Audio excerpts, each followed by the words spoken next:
The paper cut happened exactly 41 minutes into the interspecies biology lab, during a routine handout of sterile data sheets.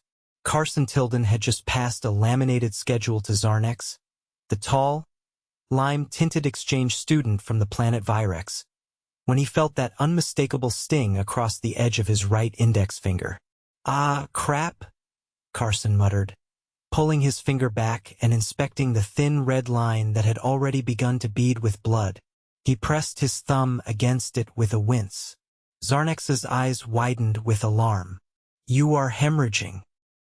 You require immediate cauterization."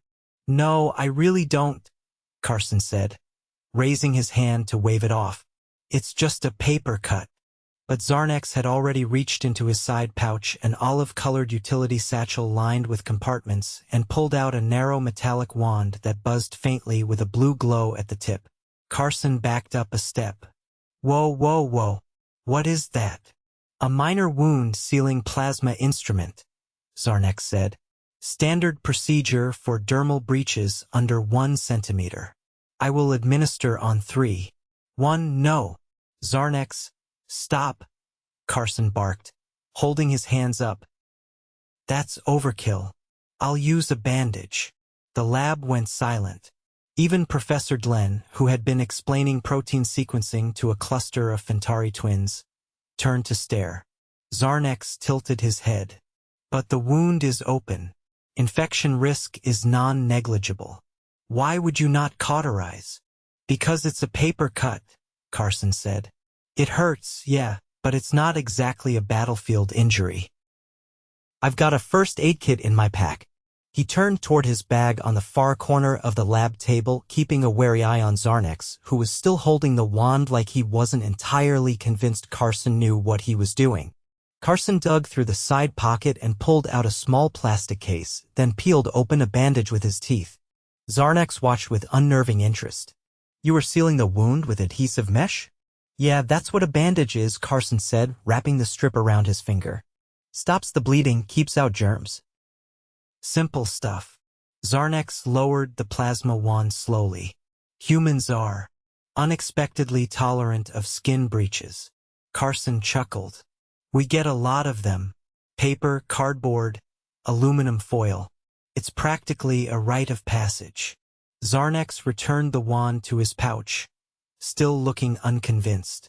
"Your species may be more durable than the orientation briefings implied." That was apparently the end of it, at least for the moment. Carson returned to his seat, but he noticed that Zarnex kept glancing at his bandaged finger every few minutes, like he was waiting for it to burst open or fall off. Later that afternoon, Carson was called into the Interstellar Student Wellness Office, which was a bit like a cross between a guidance counselor's office and a diplomatic consulate. He'd only been there once before, when a student from Etrel accidentally ingested lemon juice and had to be treated for acid trauma.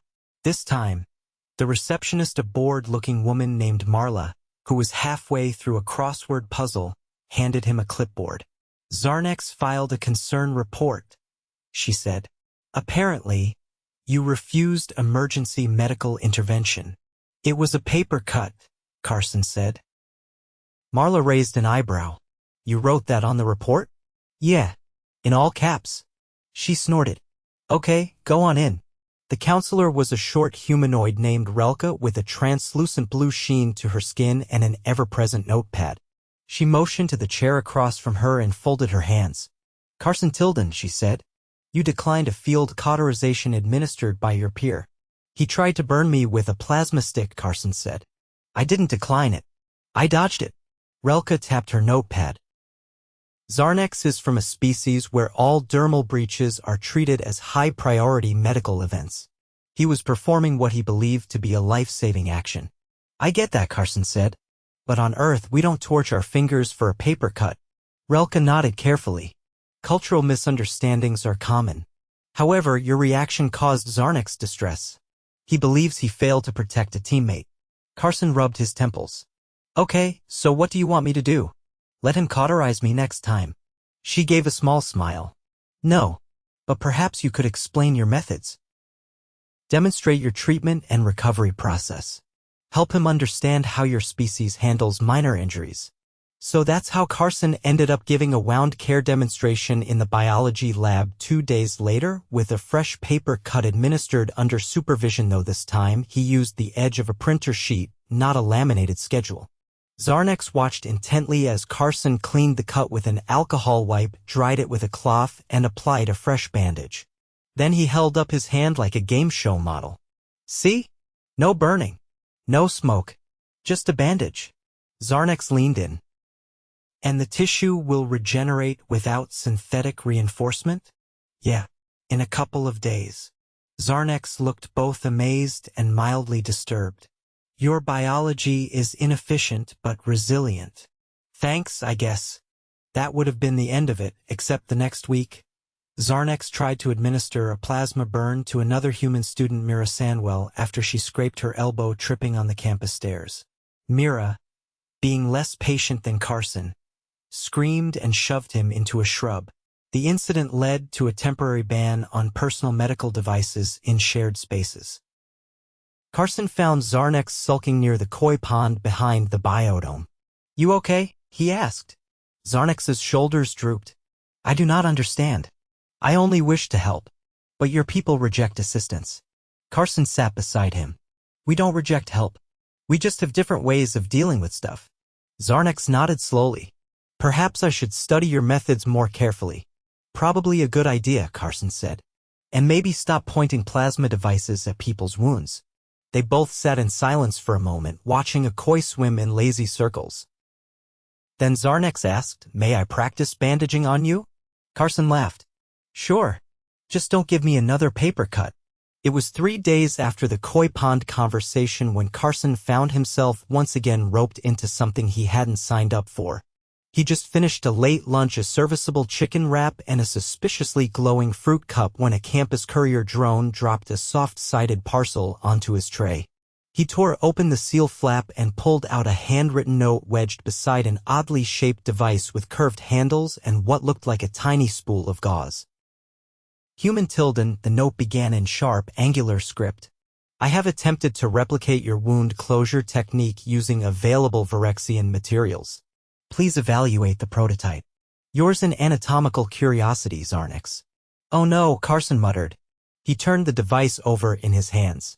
It was slick, made of a pliable resin that warmed slightly to the touch with what appeared to be a manual crank on one side. When he gave it a gentle spin, it whirred and fed out a strip of gauze that immediately retracted back inside. He had to admit it was kind of impressive, like a hybrid between a tape dispenser and a tiny bandage cannon.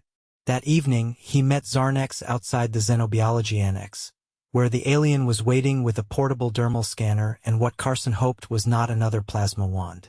I see you received the prototype, Zarnex said, clasping his hands.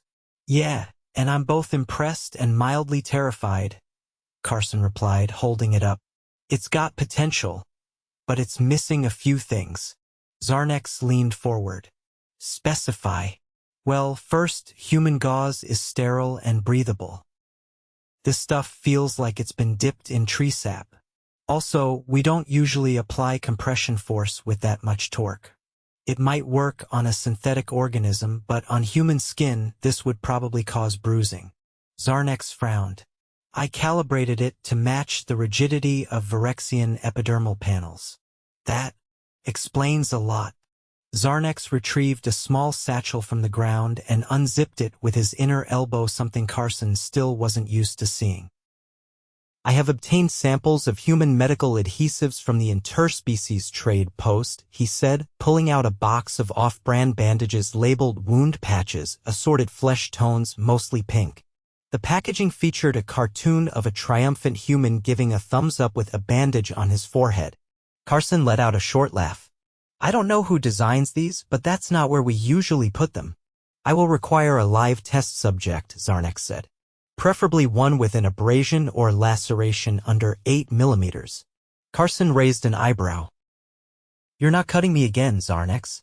I have not brought cutting instruments. Still not comforting. Zarnex looked visibly disappointed. Then how shall I proceed? Carson hesitated, then pulled up his sleeve to reveal a faint scrape along his forearm. From earlier. I bumped into a metal cabinet in the lab. No bleeding, just a surface abrasion. Zarnex brightened. May I apply the dressing? Gently.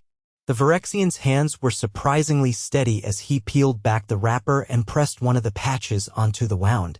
It stuck barely before curling up at the corners. This adhesive lacks tensile loyalty, Zarnex said, tapping the edge. It is clearly substandard. Welcome to budget first aid, Carson said. If you really want to improve the design, you need to factor in human skin oils, sweat, and hair. Not to mention movement. That's why most bandages fail. They're not made for real-life conditions. Zarnex nodded slowly.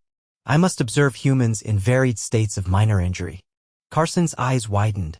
Please don't mean that the way I think you mean it. Voluntary participation only. Carson exhaled. Okay. That I can live with.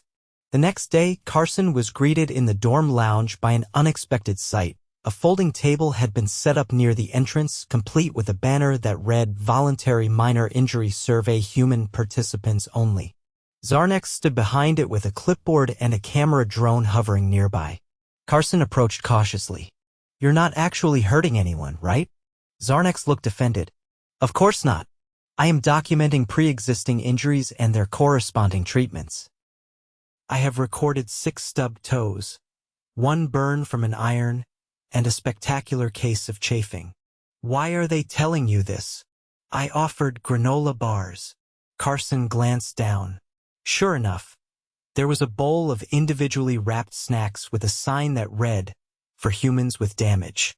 I don't know whether to be impressed or concerned, Carson muttered. An hour later, Mira Sandwell stopped by, one arm in a sling and her hair pulled back into a bun held with what looked like a stylus. What happened to you? Carson asked. Fell off my longboard, she said. Caught a curb wrong.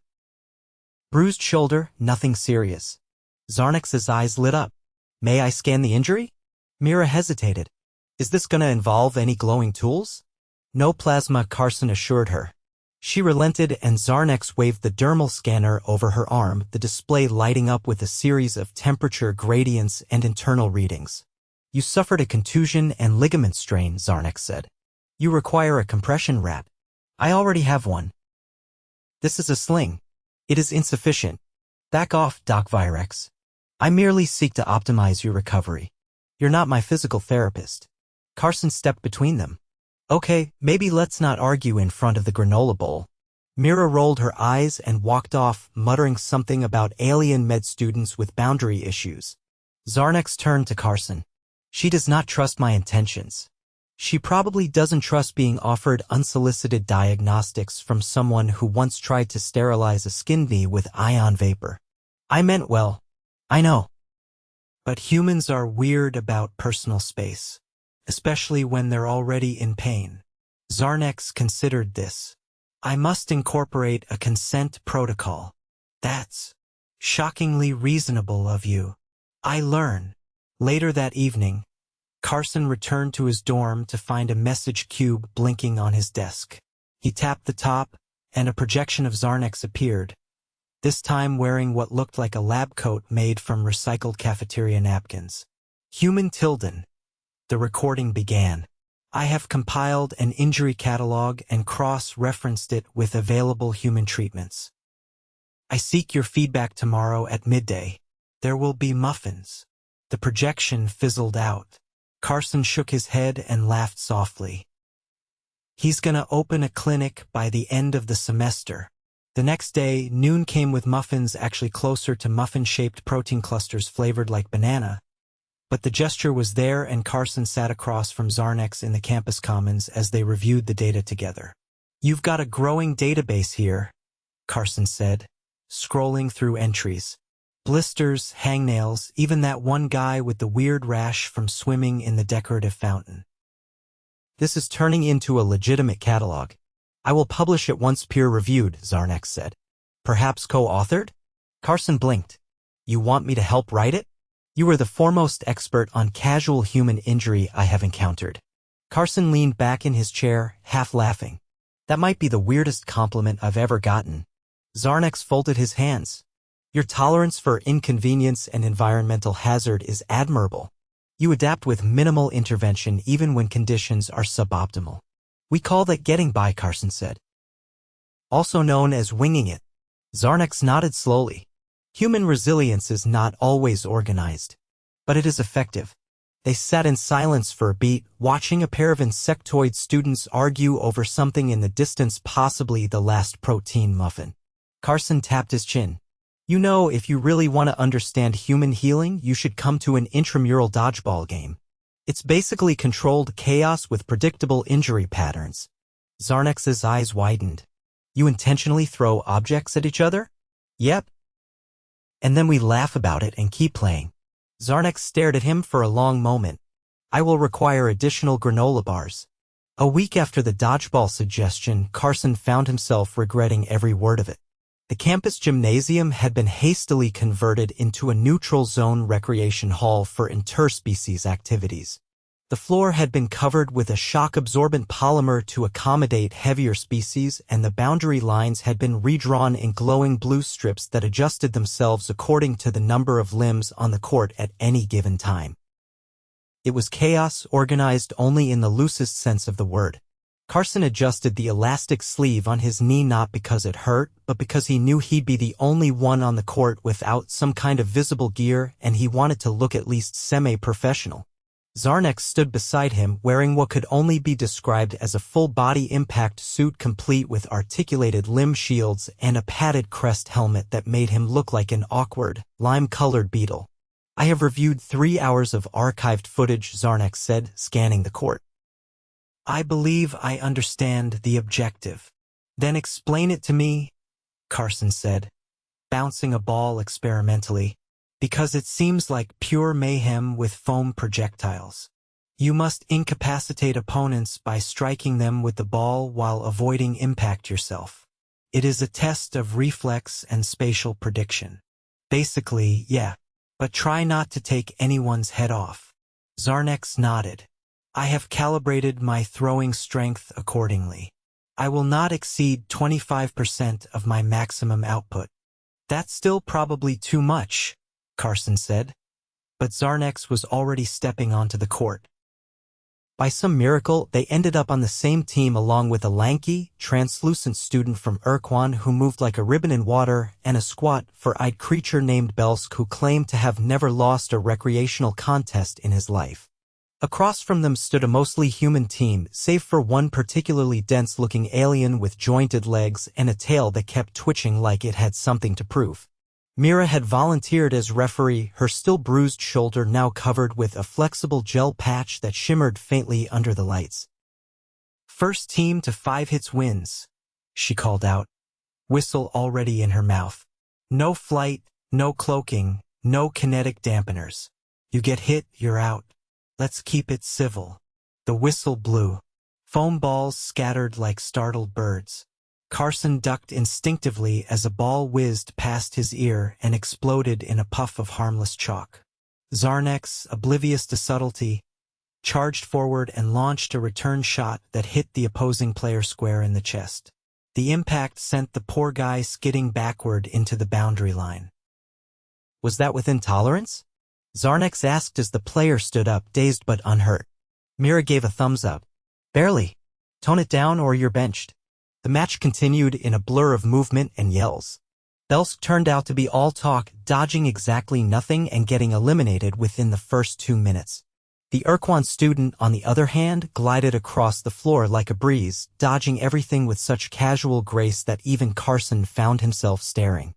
Zarnex caught a ball mid-air with one hand and tossed it underhand toward an opponent. It tapped them gently on the knee and they dropped out with a shrug. By the time it was 2 players left on each side, Carson was panting, drenched in sweat, and barely keeping his footing. The floor had grown slick in patches and the lighting was beginning to flicker from the humidity. The final exchange came fast. Carson lobbed a shot toward the last alien opponent who deflected it with their elbow. Zarnex barreled in from the side with unexpected finesse and tagged the alien on the shoulder just before the buzzer sounded. Victory is ours, Zarnex declared, raising both arms. Carson collapsed onto the floor, gasping. You know what? That was actually fun. Terrifying, but fun. I have experienced endorphin-adjacent euphoria, Zarnex said. I understand now why you engage in such inefficient contests. It's not about efficiency. It's about burning off stress before midterms make us all feral. Mira strolled over, towel around her neck. No major injuries. That's a win in my book. Carson sat up. How's your shoulder? Still sore, but the Regan patch is helping. I'm giving it another day before I start lifting again. Zarnex crouched beside her, eyes flicking to the patch. Does the gel maintain constant thermal regulation? Mira gave him a sidelong glance. It's temperature neutral. Why? I believe it could be merged with the gauze dispenser I developed. If the adhesive matrix is stable, it may allow for both wound protection and localized thermal modulation. Carson groaned. Please don't start prototyping mid-gym. I am merely theorizing. Mira stood. Theorize after you shower. You smell like burnt kelp. Zarnex sniffed his shoulder. I do not detect. Just go. Later that evening, Carson lounged in the campus cafe with his laptop open, nursing a lukewarm cup of something approximating coffee. Zarnex arrived carrying a small case and a notebook filled with diagrams. I have finalized the hybrid dressing prototype, he said. Would you be willing to conduct a trial? Carson stared at him. Am I allowed to say no without being added to another wellness report? Zarnex considered. Affirmative. Then yes, but under controlled conditions. No surprise demos, no public displays, and absolutely no plasma. Agreed. They arranged the trial for the following afternoon in one of the smaller study lounges behind the library. Carson prepped a small abrasion on his shin, nothing serious, just a scrape from bumping into the corner of his bed frame. He cleaned it with saline, dried the skin, and let Zarnex apply the patch. It adhered perfectly. The gel layer adjusted to the skin's warmth and the gauze flexed without peeling at the edges. Carson raised an eyebrow. Okay. I hate to say it, but this actually feels decent. I have integrated feedback from over 20 participants, Zarnex said, and I studied adhesive distribution in several human commercial products. I replicated the most effective characteristics. Did you really do all that just because I wouldn't let you burn my finger? Zarnex paused. I was curious, but also disappointed. I thought I had failed to enact aid. I now understand that assistance must align with the recipient's expectations, not merely the provider's capabilities. Carson let out a slow breath. That's actually pretty profound.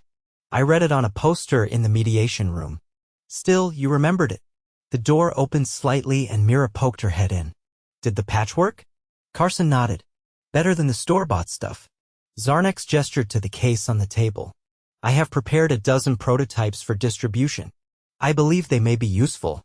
Mira stepped in and picked one up. You know, with a bit of rebranding, you could probably sell these to the student clinic. They're always out of supplies. Carson blinked.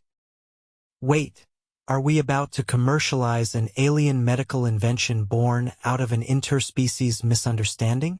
Looks like it, she said. Zarnex tilted his head. Will that require paperwork? Mountains of it, Carson said. Zarnex looked pleased. Excellent. I wish to understand your bureaucracy.